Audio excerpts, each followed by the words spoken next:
Bonsoir à toutes et à tous. L'Union nationale des mareyeurs du Sénégal déterminée à mettre sa menace à exécution. Elle compte observer une grève de 72 heures à partir de ce 14 janvier pour protester contre le pesage des camions frigorifiques. Le chargé du suivi de la mise en œuvre du règlement numéro 14 de l'UEMOA soutient de son côté que le contrôle prime surtout. Vous l'entendrez dans ce journal. Du nouveau dans le comité de pilotage au dialogue national, 40 nouveaux membres ont été ajoutés à la liste initiale. L'opposition regrette d'être mise devant le fait accompli. Des familles d'anciens policiers à la retraite menacées d'expulsion dans les camps des gardes à Kaolack. Le mouvement national des policiers à la retraite demande au chef de l'État de signer le décret d'application matérialisant la cession de ces terrains à ces policiers à la retraite. Et puis le plaidoyer d'Horizon sans frontières pour Mbayang Diop, la Sénégalaise condamnée à la peine de mort en Arabie Saoudite est gravement malade. Selon l'ONG qui demande à l'État du Sénégal d'œuvrer à ce que cette peine soit commuée à une peine de prison à perpétuité. Voilà le sommaire de ce 20h. Tout de suite, le développement.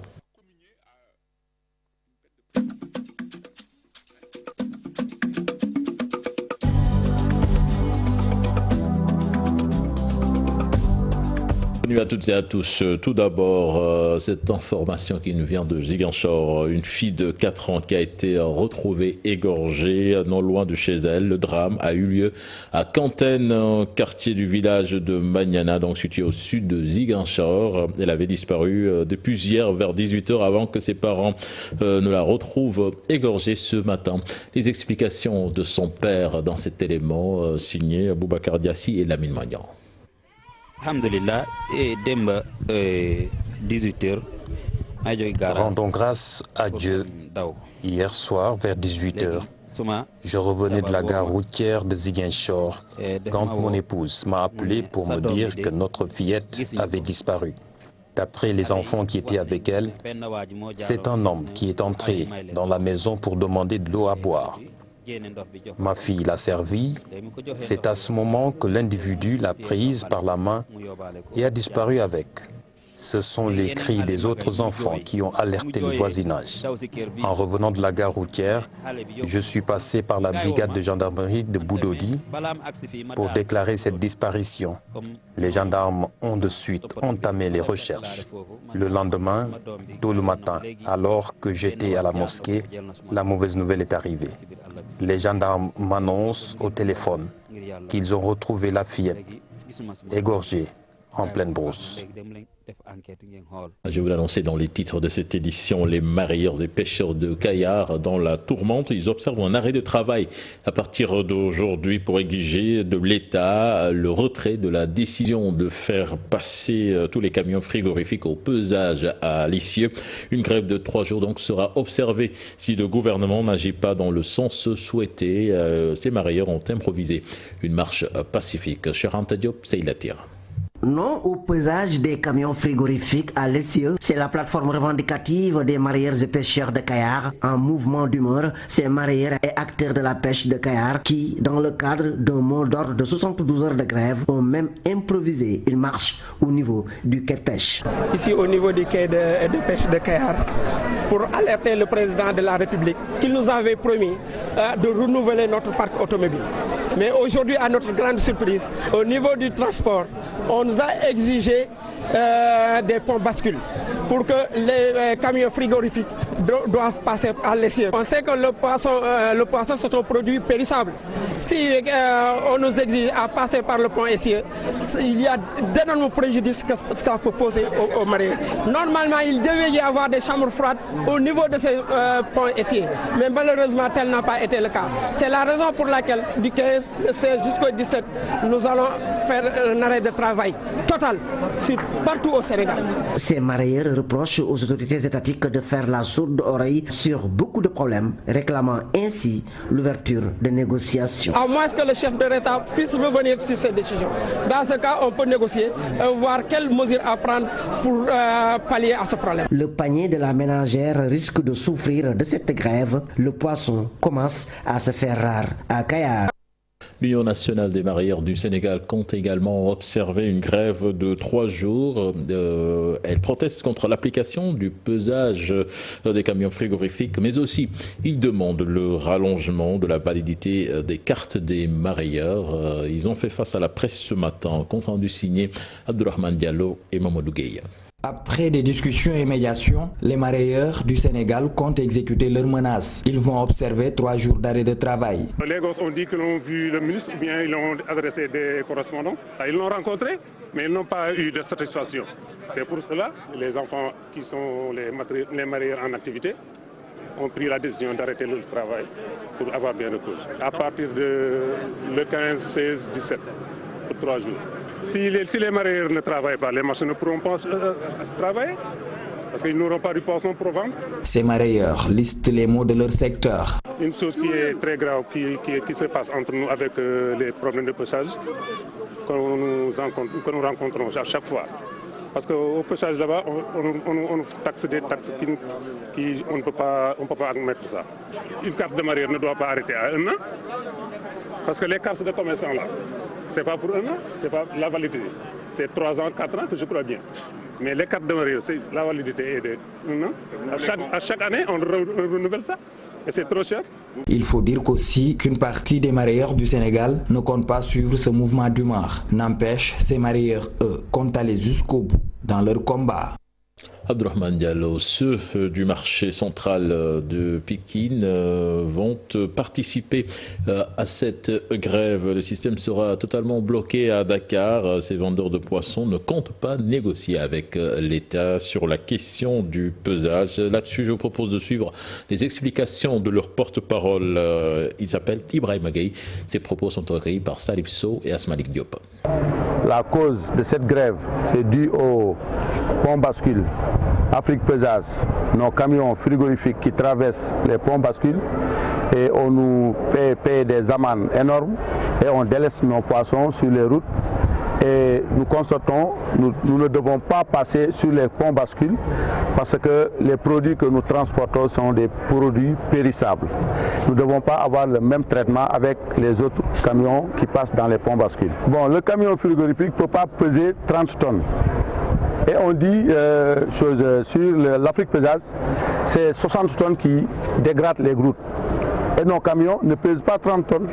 Le camion frigorifique, si c'est trop, c'est 20 tonnes, 10 tonnes, 15 tonnes. Donc nous ne faisons pas partie même du pesage, en réalité.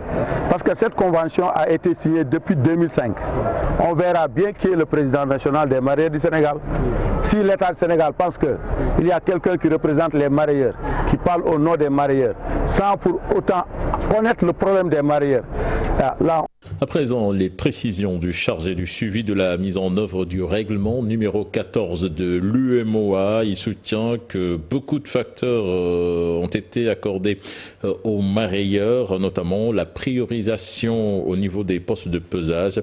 Aliou Siladiong soutient que l'intérêt du contrôle prime surtout. Je vous propose de l'écouter. Ces propos ont été recueillis par Ibou Diouf et Thierno Laurent Mendy. On les a reçus, les mareyeurs du Sénégal, le 9 janvier, le lendemain de la réunion du comité, que pour échanger avec eux. Et à l'issue de cette réunion, beaucoup de dispositions ont été prises uniquement envers les mareyeurs, comme la priorisation au niveau des postes de pesage en cas de contrôle. On sait qu'ils transportent des produits, disons, qui ont un aspect périssables. C'est pourquoi on a dit, dès qu'ils arrivent au niveau des postes de pesage, on les priorise. Ils ont cette priorisation, on les contrôle rapidement pour qu'ils puissent reprendre la route. Mais il ne faut pas qu'on oublie l'intérêt du contrôle. L'intérêt du contrôle, c'est de constater s'il y a surcharge ou pas qui détruisent nos infrastructures routières. Donc c'est une obligation pour tout véhicule qui a un PTRA de plus de 3,5 tonnes. Ça c'est réglementaire, ce n'est pas le Sénégal, c'est l'ensemble des pays de l'UEMOA.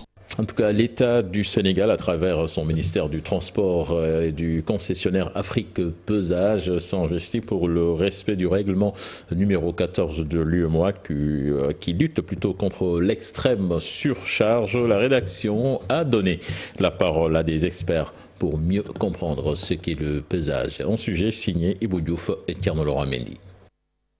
Tout un dispositif pour garantir la pérennité du patrimoine routier du Sénégal L'outil le plus connu et souvent utilisé reste le contrôle de la surcharge à l'essieu. C'est-à-dire qu'il y a une grille qui est sortie d'une réflexion des États membres de l'UEMOA, et cette grille-là définit un certain nombre de poids autorisés par camion.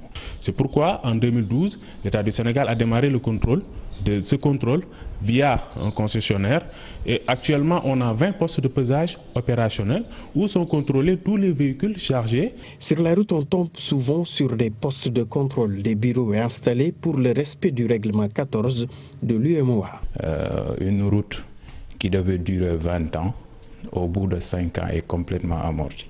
Donc il était important de mettre en place un règlement qui coordonne en fait les charges sur les essieux. Quand je dis charge à l'essieu, ce sont les pneus.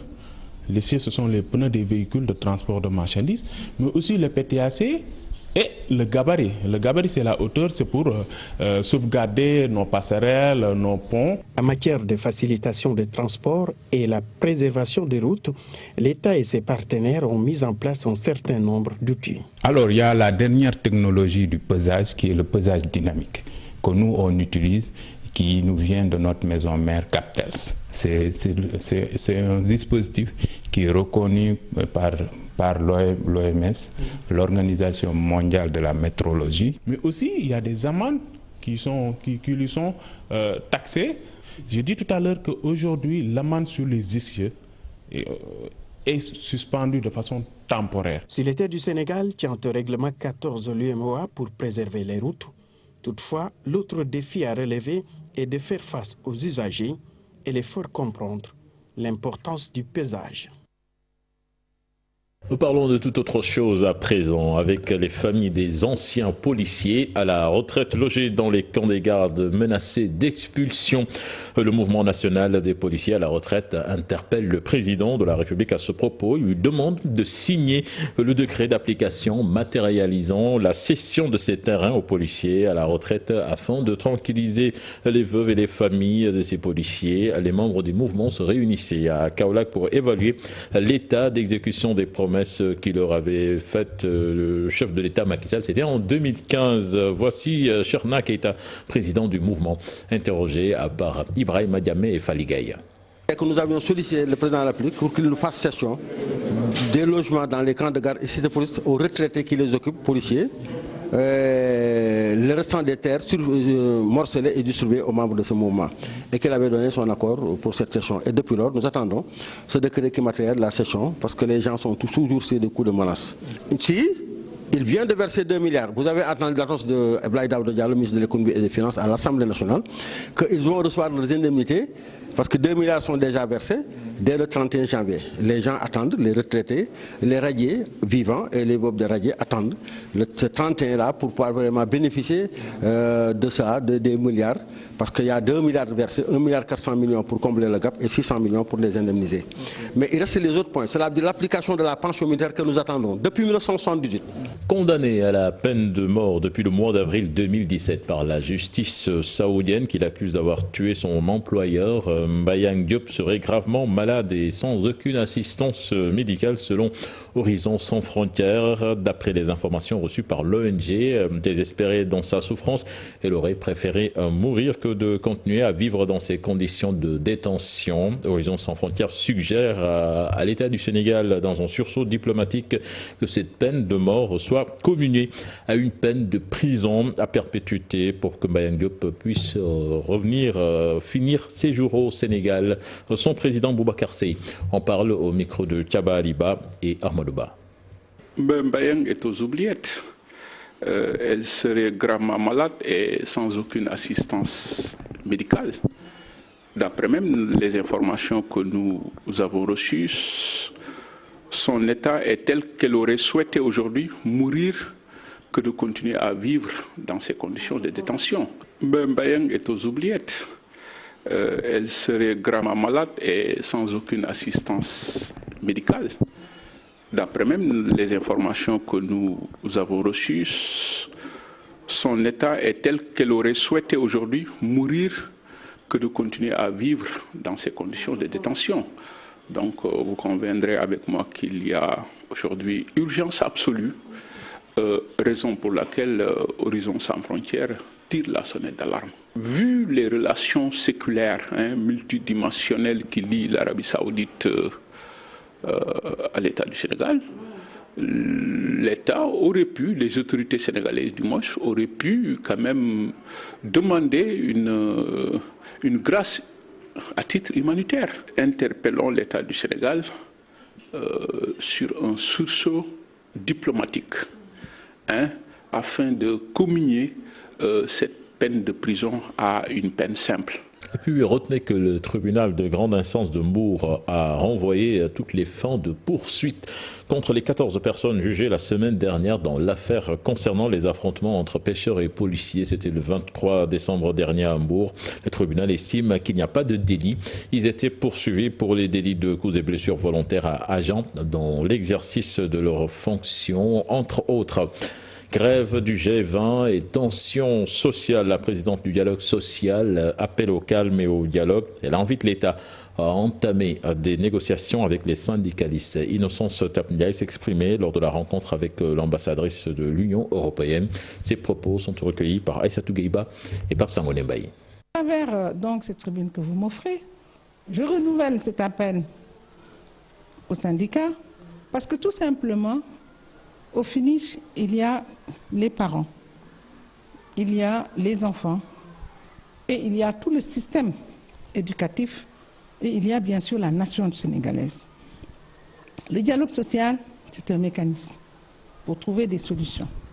Mais ils ont peut-être raison, en tout cas les griefs qui sont formulés tournent autour des questions liées à l'habitat et des questions liées aux lenteurs administratives qui relèvent de la fonction publique. Je pense que la réunion que le ministre de la fonction publique a convoquée pour le jeudi pourra nous édifier sur l'état exact de mise en œuvre de ces points d'accord. C'est une réunion qui est cruciale, à laquelle je convie tous les partenaires sociaux du G7 à prendre part. Et pour ma part, par rapport au G20, ils ont, par la voix du vice-président travailleur du Haut Conseil, sollicité une rencontre. Nous ne sommes pas pour ne pas les rencontrer. Discussion, je pense qu'on pourra trouver des solutions. Innocence Tapniaï sera l'invité d'Aram Touré dans la deuxième partie de Soir d'Info. 40 nouveaux membres ajoutés à la liste initiale du comité de pilotage au dialogue national. Surprenant selon l'opposition qui se dit être mise au devant. Le fait accompli, c'était ce matin lors de la première réunion du comité de pilotage des 126 membres au dialogue national. Compte rendu signé Maguette Souare Diallo et Yafaraba. D'emblée, un débat houleux. La raison, 40 personnalités rajoutées par décret présidentiel à la liste initiale du comité, une démarche analysée par les acteurs politiques. C'est ce matin que nous avons appris qu'il y a eu 40 nouveaux membres, il y a un nouveau décret qui a été pris et qui intègre 40 personnes dans le comité de pilotage. Alors ce que nous déplorons, ce n'est pas le choix de ces personnes-là, c'est la démarche. Dans le premier décret, il est stipulé que le président du comité de pilotage pouvait s'adjoindre d'autres personnalités pour compléter ou en tout cas pour l'aider dans le travail. Donc c'est tout à fait légal et ce décret a été pris le 31 décembre et il a été publié. Devant l'opposition, la majorité, les indépendants et la société civile, le président du comité de pilotage du dialogue se veut clair, la désignation de ces 40 membres ne souffre d'aucune zone d'ombre. 40 personnalités qui ont été ajoutées à la liste initiale. Il n'y a pas de malice derrière. Personnellement, je suis intervenu auprès du chef de l'État pour lui dire d'augmenter les commissions. Il avait été envisagé 5 commissions. J'ai proposé au chef de l'État qu'on installe 3 nouvelles commissions. Je ne cherche pas à dédouaner le président ni à dédouaner qui que ce soit. Au sortir de cette première réunion du comité de pilotage au dialogue national, avec 126 membres, un bureau sera composé pour travailler sur un règlement intérieur. Les partis PDS et de PASTEF ne comptent aucun membre dans le comité de pilotage. Et puis retenez que le PDS se retire du Front de résistance nationale. Le Parti démocratique sénégalais soutient que le Front se distingue par de multiples déviances, autant dans son fonctionnement qu'à travers les rapports suspects de certains responsables avec le pouvoir en place. Certainement, nous y reviendrons dans nos prochaines éditions. Les feux de brousse prennent une proportion inquiétante dans le département de Vélingara. 34 cas ont été notés, contrairement en 2018 où il n'y avait que 22 cas. Les populations sont invitées à une prise de conscience. Abdoulaye Diallo. Avec 34 cas de feux de brousse pour une superficie de plus de 1400 hectares de forêt brûlée au courant de l'année 2019, alors qu'en 2018, il n'y avait eu que 22 cas de feu, ce qui fait de Vélingara un département de la région de Kolda où les feux de brousse ont fini de prendre une proportion inquiétante. L'année passée, on a enregistré 34 cas de feux de brousse pour à peu près 1400 hectares de forêt brûlée, ce qui tourne autour de 43 hectares par cas. Je crois que l'année passée, on avait fait 22 cas. Cette année, on se retrouve avec 34 cas. Mais si on voit la superficie brûlée par cas, on se rend compte donc des efforts énormes ont été faits. Nous voulons renouveler et réitérer cela pour cette campagne 2019-2020. Alors, nous, ça entre tout droit dans le cadre de notre plan de communication. Ça permet de parler directement aux concernés. Pour prévenir ces feux, les membres du comité de développement, les chefs de village de la commune de Sinthiang-Koundara et leur population ont assisté à une réunion de sensibilisation sur la question. Donc, si on laisse la forêt brûler, donc non seulement il y aura des catastrophes sur les ressources forestières, mais également il y aura une pénurie alimentaire pour le bétail. Donc c'est un problème réel qui va avoir une répercussion négative donc, sur l'activité qui est l'élevage. C'est pour cela, comme on le fait chaque année, on organise un CDD. Cette année, l'initiative a été prise pour encourager le maire de Sinthiang-Kounda, qui fait beaucoup en matière de gestion des ressources naturelles, donc de venir tenir le CDD ici. Et de ce point de vue, sensibiliser en masse les populations qui ont massivement participé. Parce qu'il est apparu lors des débats que souvent dans les villages, donc les gens peinent à se mobiliser pour aller donc éteindre les feux. Nous avons rappelé donc les dispositions de la loi en la matière et les sanctions qui sont encourues si quelqu'un donc face à un feu de brousse refuse de se mobiliser ou de faire quelque chose. Le manque de formation des membres des comités de lutte contre les feux de brousse sur les techniques d'extinction d'un feu, l'accès à l'eau et le manque de moyens matériels sont parmi les difficultés que rencontrent les acteurs de la protection de l'environnement à Vélingara. Retour à Dakar avec le chef de l'État Macky Sall en visite chez la famille omarienne à la veille de la célébration de la Ziara annuelle de Thierno Seydou Nourou Tall prévue du 23 plutôt au 27 janvier prochain. Et Macky Sall a promis de rénover entièrement la mosquée Cheikh Omar Foutiyou Tall. Pape Faraning et Modou Diop y étaient pour nous. À quelques jours de la 40e édition de la Ziara annuelle de Thierno Seydou Nourou Tall, le chef de l'État a rendu visite au khalife de la famille omarienne à Dakar. Une seule doléance, la reconstruction de la grande mosquée. La grande mosquée est en état de délabrement très avancé. Nous avons engagé des techniciens pour évaluer les travaux.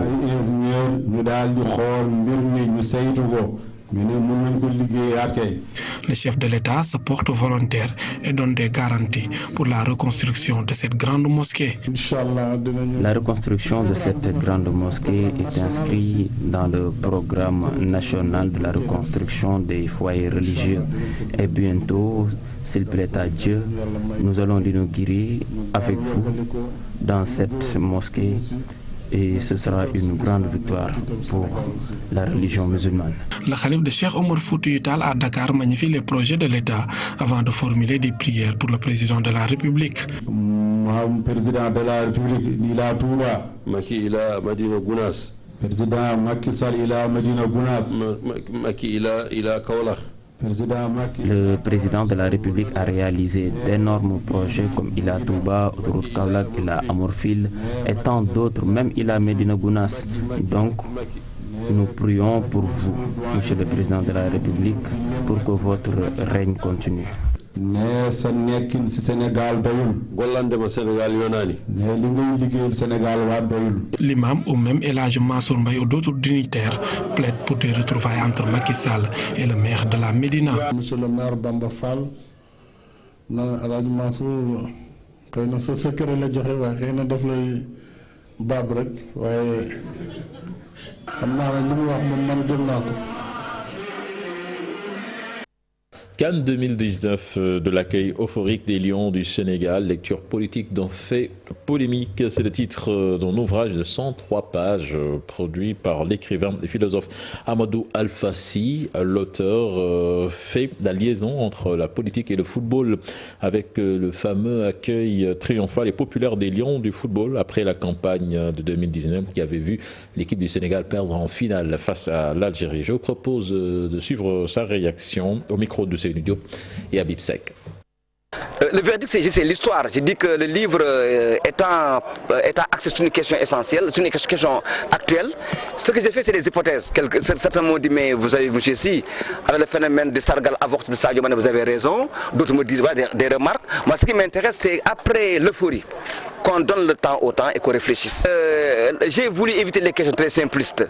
Par-delà l'aspect apparent des choses, qu'on a fêté une défaite, je dis il faut aller au-delà de l'événementiel pour lire le sens caché de cette mobilisation des Lions. Ces retrouvailles avec les Lions, le drapeau national, la sortie spontanée, autant de mouvements dynamiques qui, à mon avis, pour être compris, doivent être certains au-delà de l'événement accueil des Lions. Je suis remonté jusqu'à, pas Asmara 68, mais 86, qui est un moment non seulement sportif, mais politique. Là où je renvoie à pourquoi ça rappelle, ça c'est pour montrer l'articulation entre questions sportives et questions politiques, pour éviter qu'on sépare les choses et vous dire quelque part qu'il y a une articulation à opérer entre l'espace politique et l'espace sportif, notamment footballistique.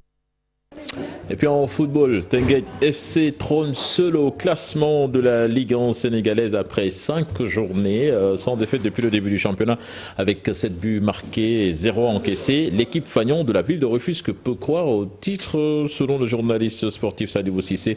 Pour lui, le club a l'effectif et l'encadrement pour y arriver. C'est dans ce reportage signé Cheikh Sadibou Diarra et Amadouba. Invaincu en 5 journées, Teungueth FC 4 victoires, 1 nul et seul leader du classement. Pas une surprise, la qualité de son effectif et de son staff technique plaide en sa faveur.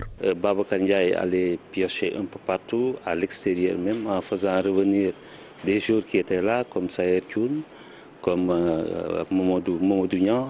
Et même Aboubakrine, le leader naturel du club, est revenu. Al-Sandia, qui le connaît, ce n'est pas n'importe qui, c'est le directeur technique de l'équipe.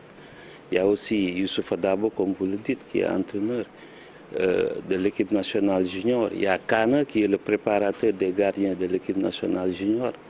Donc il y a même aussi Mamoud Sow, qui revient d'Arabie Saoudite, qui gère actuellement l'équipe junior.